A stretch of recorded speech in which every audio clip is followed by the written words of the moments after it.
ಭಾರತಕ್ಕೆ 3 ದಿನಗಳ ಅಧಿಕೃತ ಪ್ರವಾಸ ಕೈಗೊಂಡಿರುವ ವಿಯೆಟ್ನಾಂ ಅಧ್ಯಕ್ಷ ಥೋ ಲಾಮ್ ಅವರನ್ನು ರಾಷ್ಟ್ರೀಯ ಭದ್ರತಾ ಸಲಹೆಗಾರ ಅಜಿತ್ ದೋವಲ್ ದೆಹಲಿಯಲ್ಲಿ ನಿನ್ನೆ ಭೇಟಿಯಾದರು. ಉಭಯ ದೇಶಗಳ ನಡುವಿನ ಬಹುಮುಖಿ ಸಮಗ್ರ ವ್ಯೂಹಾತ್ಮಕ ಪಾಲುದಾರಿಕೆಯನ್ನು ಮತ್ತಷ್ಟು ಬಲಪಡಿಸುವ ಕುರಿತು ಉಭಯ ನಾಯಕರು ಸುದೀರ್ಘ ಚರ್ಚಿಸಿದರು.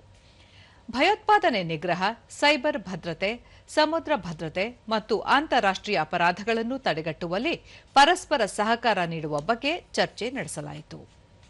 ರಾಷ್ಟ್ರಪತಿ ಥೋ ಲಾಮ್ ಅವರಿಗೆ ಇಂದು ರಾಷ್ಟ್ರಪತಿ ಭವನದಲ್ಲಿ ಮುಂಭಾಗದಲ್ಲಿ ಔಪಚಾರಿಕ ಸ್ವಾಗತ ನೀಡಲಾಗುವುದು.